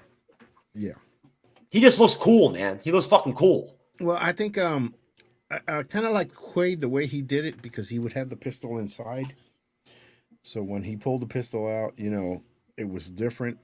But going back to Kevin Costner, I like Kevin Costner, and a lot of times, like when he had that first fight scene he had with the guy when he took his pistol, he basically took the pistol and hit the guy in the head instead of killing him. And that's more like, because, at that time, you were a murderer if you shot somebody, even though it was Wild West. So when it comes to Val Kilmer and Dennis Quaid, it's a toss up on that. I agree with you on that. Well, lawmen could shoot a criminal, but there had to be substantial evidence. There had to be witnesses that said that their life was threatened, or you know what I'm saying. Mm-hmm. So no, but Cyber, what about you, brother? What's your take on that one? What did you think of the difference between Russell and Costner as far as how they did handle with their pistol work? Well, I didn't see much of a difference between either of them, between the two Earps or the Doc Hollidays. I'm just going to have to say that I enjoyed Kurt Russell's handling and Val Kilmer's handling better. I just enjoyed that film better. I enjoyed just them as actors better than Costner and Quaid in that film. I didn't really see a substantial difference in how they held their weapons. I thought they were all doing the same, because you can't really, in this time in 1990s, the guns were not the same as they were back in the 1800s. You can't replicate that, unfortunately, unless you actually get a gun from that time period. So, if they were using real guns, if they were actually using real guns on set, which they probably were more than likely. They have them. They're around. I didn't see a difference. I felt like they all held their guns as properly as they could, and giving a somewhat accurate depiction of what it was like in the Old West. And, I didn't really care how they were holding their guns, and I don't think it was really made a big significant difference from the film. So I just thought that they all held their guns the same. It's a give and take. I thought Russell was good with better with the shotgun than Costner. It's almost like, and it's not just the handling, it's the attitude, the vibe, the presence while doing it, and the lines too, how they're delivered, right? And that's one thing I got to give Costner hats off on. When it comes to being coming off with conviction, when he's about to go kill people and shit and whatnot and get retribution, I find it more believable in wanting revenge and shit and whatnot. Whereas Kurt Russell just seems angry. You know, but again, I'm not nitpicking Cyber. I'm just flushing out stuff I noticed. That's all. Yeah, I mean, it could be Alec Baldwin. I shouldn't have said that. Why was there no nudity in the film? Was there any nudity? Nope. Oh man. Wyatt Earp was PG-13. Tombstone was R. I prefer Tombstone because it was R. They at least had swearing in it. They, you know, they made it seem more realistic because I'm sure back in that time they swore. You know, it wasn't a like G-rated, you know, time frame. Those men, they were men. They swore. Did you ever watch Deadwood? Did you ever watch Deadwood? I appreciated Tombstone more for the more accurateness to like what a time like that would be. Did you ever watch Deadwood? No. Yeah. In Deadwood, they swear constantly. Mm-hmm. Yeah. Yeah. I mean, you would think they spoke like that. I mean, come on. Yeah, I mean, everybody's just dropping F-bombs like left and right. Yeah, I mean, we speak especially Al Schweringer. You know, I mean, I speak like that now. You know, every other hey, is an F word. You know, and when I was on HBO Max Cyber, I saw the film for that and whatnot, the 2019 film that I didn't even know existed until a couple months ago. You know, for the series, Deadwood. Mm-hmm. And I'm adding to the list, brother. Now, Deadwood was fucking awesome, man. If you hadn't watched Deadwood, you should. Deadwood was, I'm cussing like Deadwood, but yeah. We'll talk about it privately on the phones. Well, Alan, we'll save it off the show. Oh, man. yes. I'll be part of that one. We'll fanboy on Deadwood then. I've heard a lot of good things about Deadwood. I heard lots of good things. Mm-hmm. A lot of people say to watch it, and it's on the list to watch eventually. There's so many other things I gotta watch too, so it's like I gotta do it sometime. They just cut it so short, man. Like this for for whatever reason and whatnot, and everything that really derailed like the third season a little bit, whatnot, because the show was so good. Yeah, third season sucks. Don't watch. I mean, you can watch third. Never mind. Let's just continue. I'm sorry, dude. Alan, you're funny, man. I like it. I enjoy you because you get intoxicated when you come on the show, and I do, man. I get fucked up. It's good. It's a good thing. He's like, yes, beer. Yeah. Anyways, yeah, so great. Yeah, thank you guys. All right, excellent. All right, so how about soundtrack and sound for these two films? Which film do you think has the better soundtrack or better sound? I honestly feel that Tombstone had the better soundtrack. I also thought it sounded more clear. I thought it had a better, audio vibrancy. Definitely in the quality of the film, too. You can see, even though it was 6 months older than Wyatt Earp, I feel that in the high definition, it still stands to this day very well. And even the Wyatt Earp had a really good definition to it on HBO Max, and looked pretty good. And but overall, I think that Tombstone had the better soundtrack and sound. Which one do you think had the better soundtrack, Alan? Yeah, I would go with Tombstone. Tombstone had the better.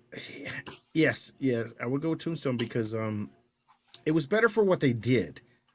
The Wyatt Earp was more. See, the problem I have with Wyatt Earp when the soundtrack, it was too much Dances Like Wolves, so it didn't have the. It just felt repeat. It felt like I had seen it before.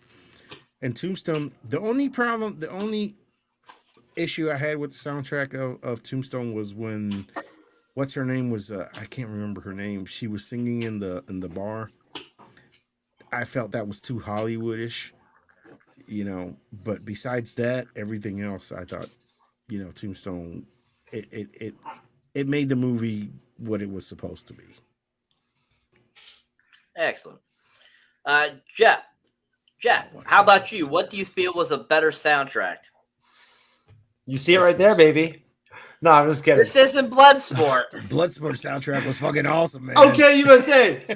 Anyways, no, but No, it's obvious. It's obvious. Look, it's Tombstone by a mile. Come on, man. I'm sorry, but as Alan calls it, Dances Like Wolves score or whatever that they brought over and whatnot and everything just does not fit the film at all. Like the Costner film and all and whatnot. Like why they thought they needed to do that or whatever and add that whole element, I have no fucking idea. I really don't. Well, they wanted an Oscar for that. That's basically yeah. They wanted it to be that. They wanted it to be an epic 3-hour plus fucking like biopic or whatever you described it as, Cyber, a biography, national biography. Very true. Right? Very true. Yeah. I mean, this movie, Wyatt Earp basically felt like everyone has said, extension of Dances with Wolves. And it being around the same time frame too, it almost like felt like Costner went from making Dances with Wolves in like '89, and then like a couple years later, it's like, okay, I'm gonna extend my Western bravada and do this Wyatt Earp film. Because originally, if you noticed, if you looked it up, he actually originally was attached to Tombstone originally, and because of the direction the screenwriter was going. He didn't like it, so he decided to do his own. And because of how successful Dances with Wolves was, he had the money to be able to do so, get that huge cast. So, unfortunately, that $63 million only made $55.9 million. So it wasn't really a success, unfortunately. Unlike Dances with Wolves, which went on to win Oscars, and I think that one made a lot of money over its budget. Yeah, Dances with Wolves was a good. And it's another one of those Costner films that just they're too long. Too long. Yeah. I mean, if they had cut it like an hour, it would have been be a better film. Or hey, imagine if they did it in like a TV show, a TV series, right? If they done it in like an 8-episode TV series or something like that, right? That's originally what he wanted to do. Yeah, if Netflix was around, it probably would have worked good for him. That's what Kevin Costner wanted to do with Wyatt Earp. He wanted to make it a 6-part miniseries, actually. Oh, okay. Yeah, because back then that's what you did. You did miniseries, which is coming back now. You're seeing they're seeing that now. You're seeing like stuff coming back, like the what's her name? Elizabeth Olsen, her HBO stuff, right? Isn't that a limited series? Yes, it is a limited series based on that actual event. Yeah. No, which I'm actually looking forward to. It seems interesting. And remember now, Cyber, from now on, because of Alan, it is now called Dances Like Wolves. Yeah, Dances like Wolves. Okay. Yeah. Yes. Yeah. Dances Like Wolves. So Dances with Dances Wolves. Like with Wolves. The Wolves. See, there you go, Alan. If you you've been able to talk to Kevin Costner, Wolves. if you could have talked to Kevin Costner back in '89 and changed the title, maybe Wyatt Earp would have been better. Yes. I mean, if I could have talked to Kevin Costner, I would have said, "Don't do Waterworld." No, bro, he had to do Waterworld. Without Waterworld, there's no The Postman. Yeah, that's true. You don't get The Postman. But he is kicking ass in Yellowstone, I have to say. And The Postman was dope. Yeah, The Postman was dope. Robin Hood, Prince of Thieves, I feel, is one of Costner's best films. Robin Hood, which one? The Mel Brooks one was much better. Morgan Freeman, man. Well, of course, that's a lot better, but still, I'm talking about Kevin Costner. I'm not talking about quality films. Yeah, I can remember that was the first film where Morgan Freeman ever stood out to me really big, like big time, and whatnot. And I noticed how great he was. It was that film? I saw it in the theaters with my dad and mom, and I was like, damn, Morgan Freeman's fucking nice. Yeah, as a kid and whatnot, I was like, damn, like he's fucking good. Like he's just as good as fucking Robin Hood. He had that. He carried the movie. He carried the movie. No, he had that scimitar sword and shit and whatnot with the curved blade and all that shit. Man, that was dope. Alan Rickman, man, as the Prince Sheriff. Oh yeah, man, yeah. he was fantastic too. Oh yeah, best version of Robin Hood wasn't too bad either. No. Oh yeah, nobody will ever make a better version of Robin Hood than that. Great film. No, Christian Slater. That's probably one of Christian Slater's best roles, I think. Besides Hard Rain. Hard Rain is his best film. Well, that and also, what is it? Turn Up the Volume, Pump Up the Volume. Pump Up the Volume. Pump Up the Volume, really? It's a classic, man. Come on, damn. But it's a classic, dude. Me and my dad both love it. Hey! What about Cuffs? Cuffs is a great film too. Yeah. and there's a great titty shot in that one too. That girl that he likes is a nice rack. Bro. Oh yeah, she did have a nice rack. Yeah, you gotta go with the rack, man. The rack Yeah. always wins. Hell yeah, and the soundtrack's good too, man. It's got some good ass. It's got the Pixies on it and whatnot, and fucking all kinds of good shit. Pump up the volume, pump it up. Can't go wrong with the Pixies, baby. They hit you hard. Yeah. Wow, the Pixies. I forgot about the Pixies. Damn. You bring back some memories. David Rollins, back when he was solo and whatnot, and had his band, he's on that soundtrack. David Rollins. Yep. Let's see here. There's a lot of good bands on that. You know what's funny? Actually, that movie came out in 1990. Yep. Pump up the volume. It came out. My dad was addicted to it for a while, and he just played it all the time, and I would just sit there and watch it. So and it really is like when it comes to I guess not late high school age, college age type inspirational stories and whatnot of rebellion and all that and whatnot. It is like one of the classics. It is. I think anyway, Yeah, Pump Up the Volume was a good movie. Yeah, it was. Yeah. Because I think I had it on Blu-ray. Did I have it on, no, DVD? Now, if they would have Winona Ryder in it, so I could have seen her tits, I would that would have been better.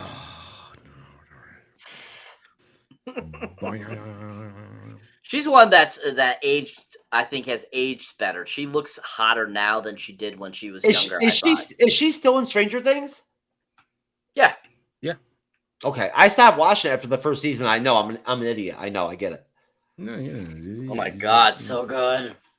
I know, bro. I know. Every once in a while, I watch the videos online, the trailer explanations and whatnot, and everything, the breakdowns on Cosmic Wonder and everything always, and they fill me in on what's going on, and I'm like, what the fuck? Like, who's that person and who's that character and whatnot? But it looks cool. Yeah, it is. It was actually pretty cool. This last season. All I know is I can only imagine the first season was unbelievable. Yeah, each season gets better and better. I think season 2 and 4 are the best. Yes, season 2 and 4.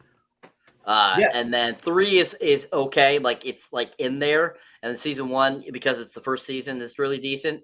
But that season 2, oh my God, just the whole concept and how it ends, I was just like, whoa. Season 4, how it ends, I was like, holy crap, I can't wait to see what they do with this. How are they wrapping? Is the 5th season going to be it? Yes. Yeah, that's it. Didn't they originally start off only planning on doing 1 season or 2 seasons? The Duppers say that they were intentionally intended to do only 4 seasons, but because of how successful 3 and 4 were, they decided to write 1 more season just to kind of wrap up the whole series. Okay. Yeah. And I forget the name of the young actress that plays that main character from season 1. Levin. Is she that good? As she's aged, is she going to end up being a big younger youthful, kind of power actress type? Does she have that ability? She's an okay actress. I mean, I don't see her doing anything super big. She did the Enola Holmes where she wasn't too bad in those. But yeah, I don't think she's that great of an actress. Definitely Bobby Brown, I think her name is. Yeah, Millie Bobby Brown. Yeah. She was in Godzilla. Mm-hmm. No, and I never saw Wednesday on Netflix, but did you see Cyber that Lorena Chen or whatever, or I forget her name. That actress is going to play White Tiger in the MCU and maybe be in the Daredevil Born Again series. But who? The girl that played Wednesday? The young Hispanic actress that played in the Wednesday Addams Family character. Why'd you call her Chen? That's an Asian name, sir. Because you know what? Honestly, because I got Jenna Ortega or something. Yeah, Jenny Ortega. I know. I saw a hot picture of her the other day too. No, you know what it was, man? I got messed up because I was thinking about my heroes like Jessica Gao, and yeah, there you go. You know what I mean? I was thinking about my heroes, man. Look at how she's holding that thing, man. Oh my God. Anyways, folks, so let's do overall your ratings on Tombstone and Wyatt Earp. So, what would you give Wyatt Earp overall from 1 to 10, and also Tombstone 1 to 10, and why you feel it's that number? Starting with you, Alan. I would give Wyatt Earp an 8, and the reason I would give it an 8, it's like I said, if you have 3 hours to spend, it's. See, I like biography movies, man. I like history, so for me, that's it gave me the history behind it, and it for me, Wyatt Earp made Tombstone better because it explained everything. So when I watched Tombstone, I understood the friendship between Doc Holliday and Wyatt Earp, and I understood the relationship between his brothers and how important family was and stuff like that. I still give Tombstone a 9, and Russell Crowe. Kurt Russell. You're already thinking about Gladiator, baby. I was thinking about Robin Hood. Folks, I mentioned the Cyber in the private chat. I want to shout out Alan really quick. Alan is such a trooper that he signed on and jumped right in, man. And like he's gonna kill it and jump on the panel for us when we knock out between me and Cyber. We hashed out what we end up with Cyber Gladiator next Friday, right? Nice. I'm gonna do Gladiator. And then The Shining. And then Super Troopers, man. Fucking A, dude. Oh, Super Troopers. Jesus Christ, man. I You know. got some good ones coming, man. I'm telling you, man, between me and Cyber picking, dude, holy fuck. Yeah. Because that best line in Gladiator has the best fucking line, man. At the beginning of the movie, he has the best fucking line. We have to pull Lord of the Rings off because there's too many goddamn good movies. Yeah. But I would give Tombstone a 9, but I would give Wyatt Earp an 8.7. No, an 8.275. Nice. Love it. Excellent. Your ratings, Sir Jeff. Well, I'd say definitely that I'd go with Tombstone on probably a 9.5. Solid finite 9.5. Not a 10, 9.5. And then Wyatt Earp, a 7.25 maybe. On a good day, right? Like if I smoke crack and get head at the same time, I'd give it a 7.5. Right? But shit, if I smoke crack and get a head, I'll give it a 10, man. I'm getting some fucking head, man. I'll give it a 10. I've never experienced what that's like, so I don't even really know. I'm just joking. I don't even know what that actually feels like. But I would think I had alone, I would think would be good enough. I don't think I need the crack. No, fuck the crack. At the point that blowjobs, I need crack to make blowjobs like enjoyable. Then I think that I will become celibate. I don't need the crack, man. Only crack I need. Never mind. Hey! Let's rate our Doc Holidays. Let's give a rating. Hold your horses there, sir. I haven't done mine yet, sir. Oh, yeah, Who was running the show, sir? That's right. Come on now. Yes, you cover your face in shame, sir. Yes. Anyways, I give Tombstone a giant 10. Love that movie. Fantastic. Love the whole cast. Rewatching it for the first time in like it's been a couple decades since I watched it. This movie is so freaking amazing, and it's just as amazing as it came out in '93. Wyatt Earp, I have to give a 6. Simply for the fact that I didn't feel the story itself was my favorite. I thought there was too many dark sequences that didn't shine enough light on to be able to really visually see it properly, and I thought the cinematography wasn't as good when it could have been.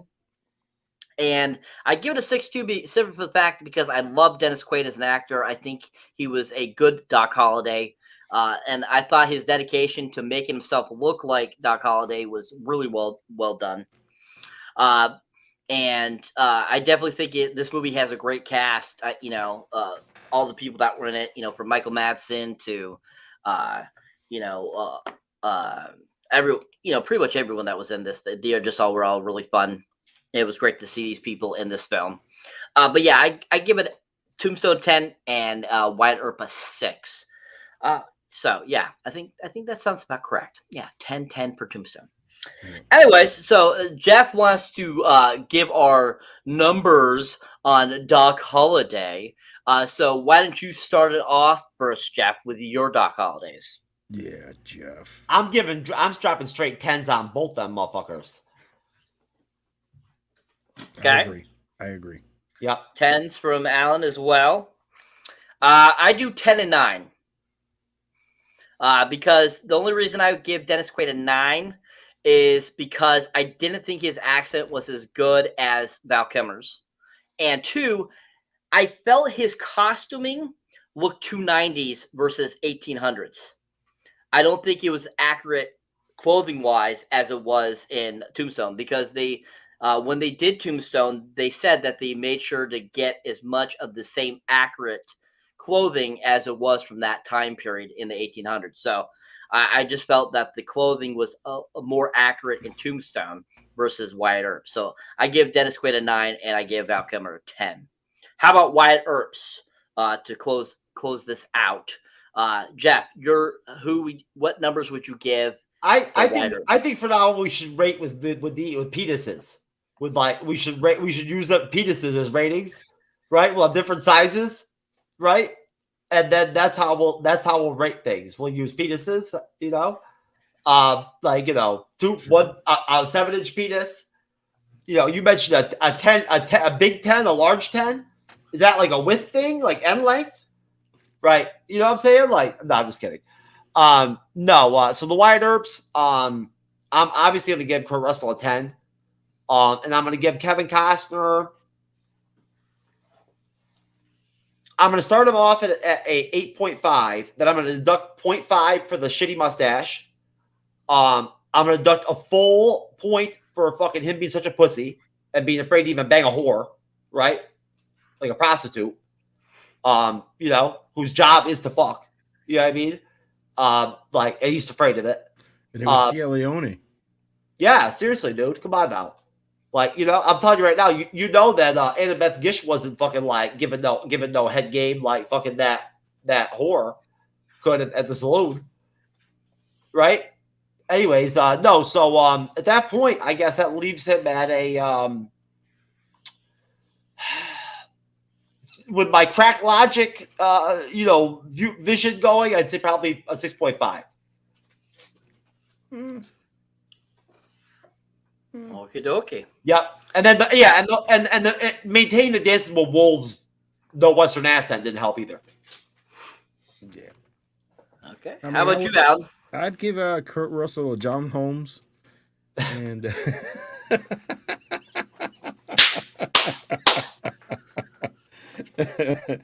no, I give Kurt Russell. I give him I give him a 10 when it comes to Wyatt Earp, and actually I'd give Kevin Costner an 8.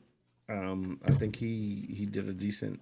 I mean I give him an 8 because he didn't have the styling mustache and stuff like Kurt Russell did, but actually I'm gonna change that. I'm gonna give Kurt Russell a 9. I'm not gonna give him a 10 because he was wearing. I was about to say he's too nice, Ivor. He's just too nice. No, because Kurt Russell was wearing eyeliner, and the eyeliner just didn't. I just couldn't do it, man. At least he didn't look like fucking what's his name in Patterson in the Batman. Okay, I'll give him a 10 then. Seriously, dude, what was up with that shit, man? Was he joining fucking a cult or Jesus Christ? I thought he was going to be at one point he was going to join Depeche Mode. For the film. I think the eyeliner for me in Tombstone just didn't work. So I'd give him a 9 because of the eyeliner, and I'd give Kevin Costner a 7. I think he didn't carry the movie like Kurt Russell did, but yeah, I'll give him a 7. Like you said, I'm too nice of a guy.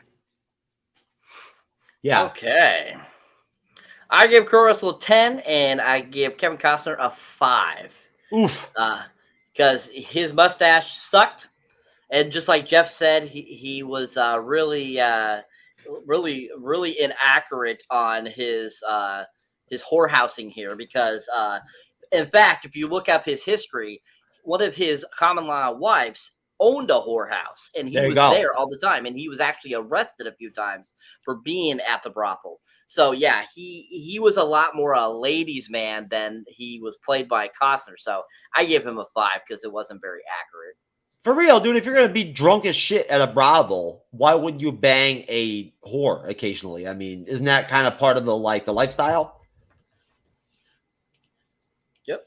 I mean, Oh, it would be authentic to do that action. It would be a part of like what you would do back then. Yeah, you're preaching to the choir here, brother. Right? And they didn't even have some of the crazy STDs we have now back then. All they had back then was shit you could just get rid of. I guess. I mean, I don't know, man. You know, I guess they didn't have none of really. What you know? That's They didn't. No, they didn't have herpes or any of that shit back then. You know, it's hard to say because I mean they didn't bathe like we do now, but it's hard to say. You know. Oh yeah, I mean, believe me, those ladies were not loving the dudes that were coming in and whatnot. I'll tell you right now, dude, it was like a blind man come through there and be like, "Oh, we have the fish market or some shit." You know? Oh man! All right, Al, let's shut our mouths so we can get the hell out of here in under 2 hours. I hear you, brother. All right, folks. So that is our film comparison of the showdown of Tombstone and Wyatt Earp. Of course, we have given all of our beautiful thoughts and ideas on these films. So I would say, in general, Tombstone was considered the better film out of the two. We had a lot of people that loved Wyatt Earp. We had a lot of people that, thought that there was good things to Wyatt Earp and that, there was positives to Wyatt Earp. But definitely I feel that out of both of the films, Tombstone was definitely the better of the two films. And most definitely. So that is it for this show, folks, as always. We appreciate everyone that was in the comments. We enjoy you guys for watching our stuff. We have now surpassed the 19,000 mark. So I want to thank everyone out there. You guys are rocking us out, getting us there. Thank you. And as we roll out of here, we will do our plugs. So plug away, Mr. Allen.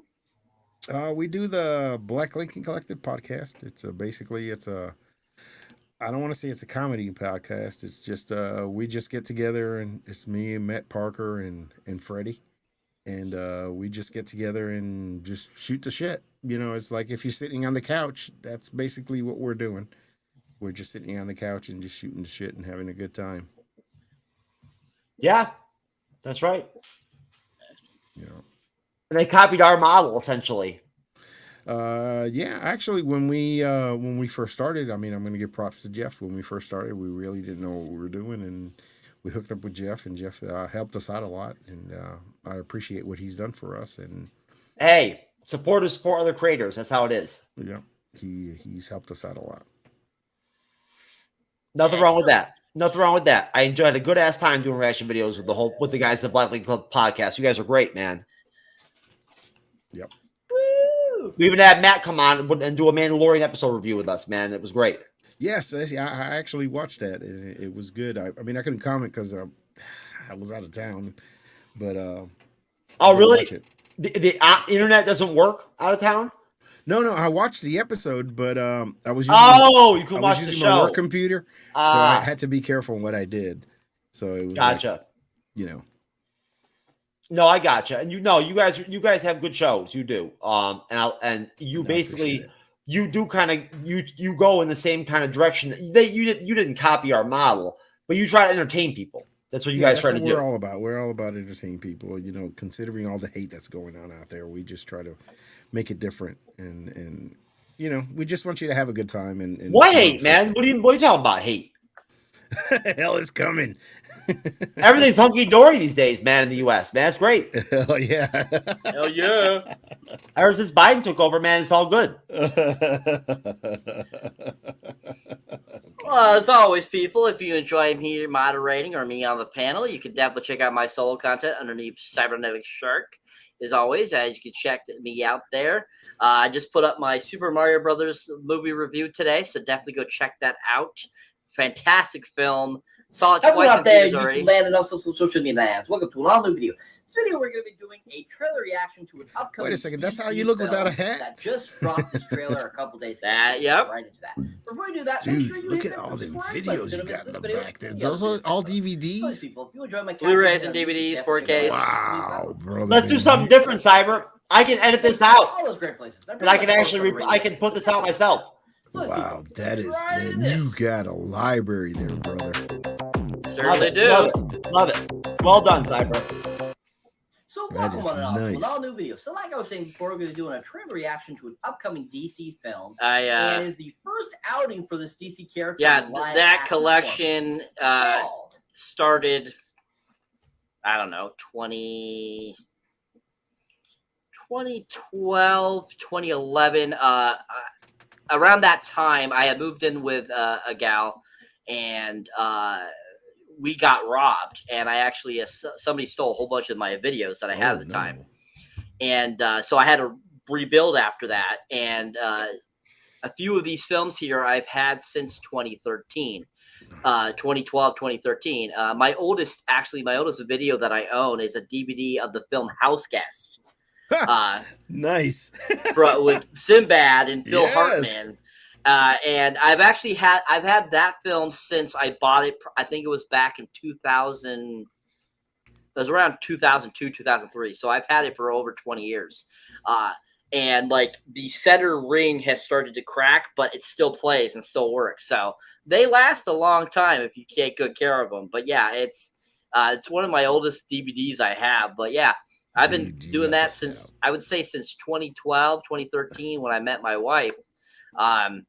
We combined our two collections because she had a small collection going, and then it's grown since that, and that's what you got. I mean, what you see on the shelves is not all I have. I actually have some boxes filled with stuff too that I have underneath my bed too. So It's like it looks like a fucking blockbuster, man. That thing That's is sweet. That's actually more DVDs than I have private videos, which is actually very impressive. That is nice, man. That is, you should be proud of that. That is nice.